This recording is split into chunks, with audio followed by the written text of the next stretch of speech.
Hey guys, what's up? Guess what? It's December, which means a couple things. One, that my birthday is coming up soon, so I'm going to be 34 this year, which I'm super stoked about. But not only that, it means we're coming in close to the end of the year now, which means, and typically this is what happens for all of us, we start planning next year. Now, I have a lot of big goals coming next year. Some of you may have seen some mentions of things in emails or in podcast episodes. I'll talk more about those later on, but for now, I just really want to help set myself up for success in 2017. And there's a couple ways I'm doing that. One of my favorite people in the world is Michael Hyatt over at michaelhyatt.com. He's helped me in numerous ways in the past. For one, he's helped me with and encouraged me to actually build my team, which has been massively impactful. But I also know him very well for the way that he approaches the upcoming year. He actually has a course called Best Year Ever, or it's called 5 Days to Your Best Year Ever, which I'm actually taking this year myself. And to help promote his course, what he did was he actually created an ebook, and it was titled Achieve What Matters in 2017, 8 Strategies Super Successful People Are Now Using to Accomplish More Next Year. And this is it here. It's an ebook. I'll put a link to it down below so you can check it out. But it actually features 8 different strategies and 30 different influencers' quotes and how they actually plan for the next upcoming year. And this, I've actually pulled a lot of great information from this ebook already. And what I'm gonna do is I'm gonna read a few of those things that some of these influencers have said, and I'm gonna expand on them for you. I'm also going to share how I'm actually incorporating those things into my own life and my own planning for 2017 as well. So let's crush 2017 together, and let's set ourselves up for success. So after the intro here, we're gonna read some of this and dive right in. Okay, so one of the things I did in 2016 that I did more consistently than I had ever done before was I journaled. And I journaled in this thing called the 5-minute journal, which I highly recommend. And I like that because you can start your day writing down what you're thankful for. It takes a really short amount of time. You can also write down what you're going to do, and then by the end of the night, you can check in with yourself and see how you did, and also reflect on what you wish you had done better. So I track all my wins and all those things. And this is really important because one of the things that Michael talked about in this book, and he discovered by asking all these influencers and highly successful people what they do to plan their next year, the number one thing they do is they reflect on the past year. So for example, Tony Robbins says, he collects accomplishments and magic moments throughout the year. And at the end of the year, he goes and reviews them all, which is, I think, a very smart thing to do. And when you journal, the cool thing is you have a device that allows you to go back and reflect on those wins. Just by journaling, and there's a lot of different journals out there now. There's the Freedom Journal by John Lee Dumas and a bunch of other ones. They're all amazing. The fact is, I want you to journal so you can actually, at the end of the year, go back and reflect. It's nice to, on the daily, go and reflect on what you've done, but on the whole year, I mean, we forget all the amazing things that we've accomplished. So that's the first thing I would recommend that you do if you aren't doing it already, which is journal. So that's something I'm gonna continue to do every day. And I would just back up everything that has been said already. You gotta appreciate the wins that you've had along the way, and that's a great way to set yourself up for success. Because I think it was Jeff Walker here in this book also says,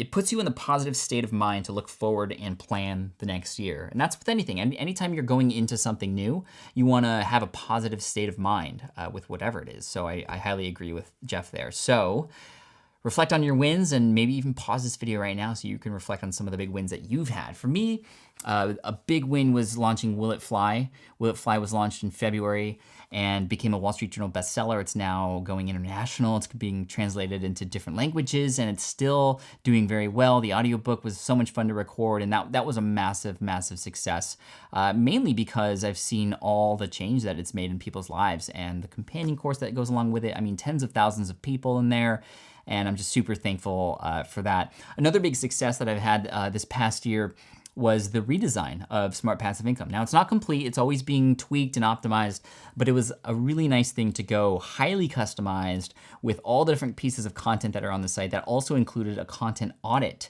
which, if you remember back in episode 200 of the Smart Passive Income podcast, that was featuring Todd Tressiter from financialmentor.com, who came on and talked about how he had deleted a third of his content and actually increased his traffic 3-fold. So you can go check that out, smartpassiveincome.com/session200. And that's something we implemented and saw a lot of success with as well. And then another more personal success that I've had, my wife and I both had, is that our daughter, who is 4, she started preschool and she's loving it. And that was a huge accomplishment for us because The kids are growing up and they're learning and they're being smarter, but also we've had a little bit more time to ourselves at home, which is huge. And so we've been able to get more done and do things around the house that we wouldn't have been able to do beforehand. So with both kids in school now, it's awesome, and that was a huge accomplishment for the year. So I'm quite proud of that, and that's putting me in a positive state of mind for next year.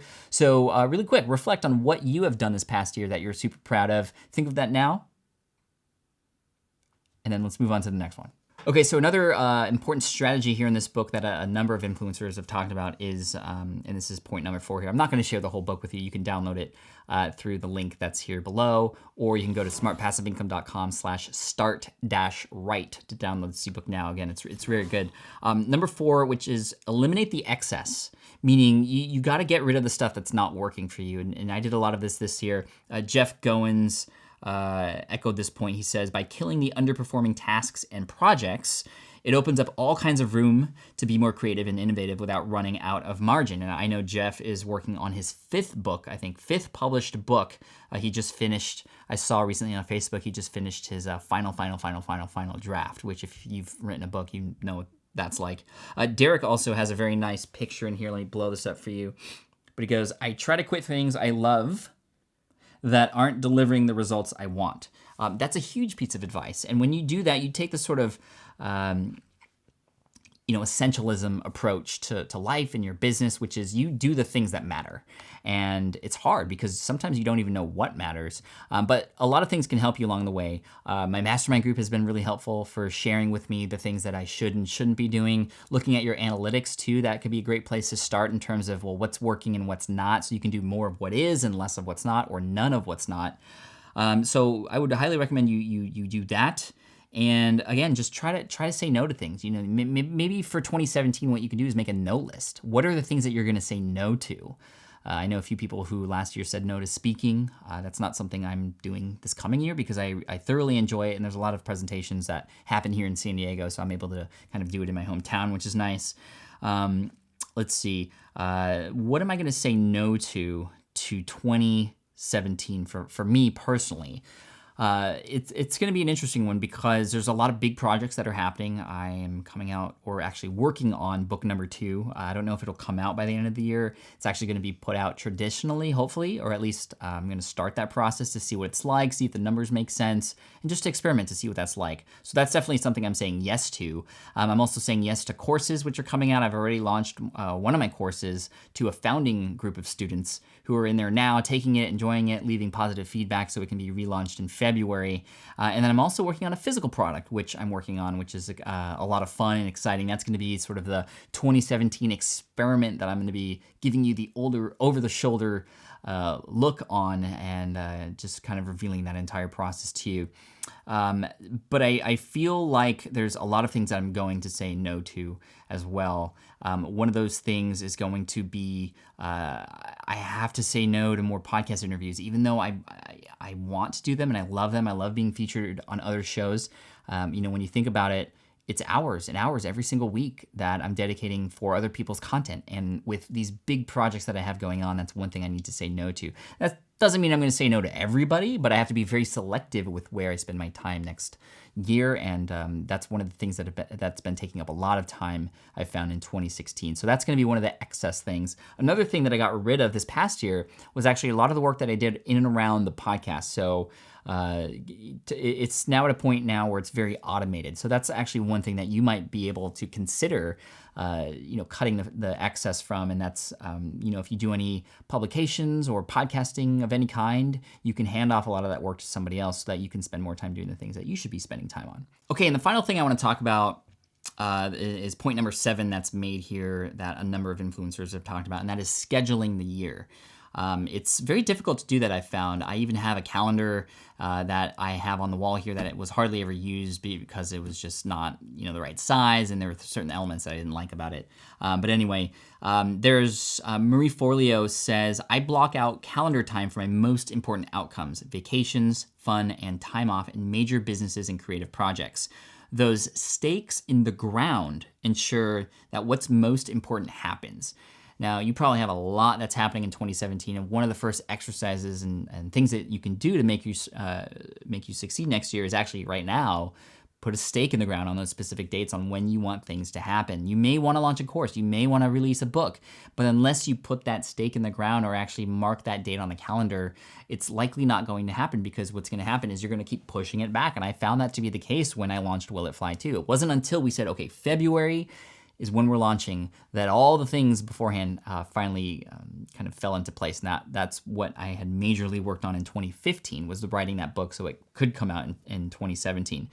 So with all the projects that I have that I mentioned earlier, there are specific dates for those, which is great. Amy Porterfield here says, seeing the big picture in advance allows me to work with more purpose throughout the year. That last part's really important, because you're going to find that as you go into the year and time starts to pass, there's going to be things that come up and try to get in the way. You're going to want to do other things. You're going to have entrepreneur bright light syndrome, or squirrel, right? Like, we want to do all these different projects.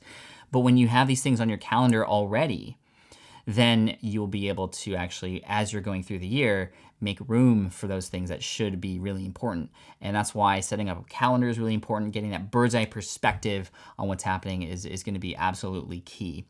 So I've done that already for myself, and I think you should do that for yourself as well. That's something that I could have done a little bit better in 2016, that's for sure. I only had one major thing on the calendar, and that was the book launch. So then after February, well, it was kind of, well, let's see what I'm interested in and do that. And because of that, no major projects were released. Only the course, which finally came out in October. And I had mentioned the course a couple times. For those of you who are like, where can I get access to that? You can check out the sales page and get on the wait list for it. It'll be relaunched in February of this coming year. I'm sensing a pattern here for SPI launches. You can check that out at smartfromscratch.com. Of course, that's specifically for people who are literally starting from scratch, who don't know what to do, who want to get their hand held through the process of validating a business idea, who want to get their first customer. That's what the course allows you to do. So if you've read Will It Fly and you want a little bit more, smartfromscratch.com is where you go and check that out. So that's on the calendar for next year as well, and hopefully you can start to put stuff on your calendar too. All right, so that's it for this episode of SPI TV. I hope you enjoyed it, and thank you again to Michael Hyatt for his guide. And if you want to check that out, you can again go to smartpassiveincome.com/start-right, so you can start right come 2017. Thank you so much. I look forward to working with you next year and to sharing all these cool projects with you. And in the comment section below, if you wanted to leave one or two of your big items for next year that you want to accomplish, put them down. Maybe it'll hold you accountable as well. And also it'd be kind of fun to see what all the rest of the community is up to. Look forward to seeing it. Thank you again so much. Please subscribe to SPI TV if you have yet to do so. And again, thank you so much. And here's to you and a safe, happy, healthy end of the year. Cheers.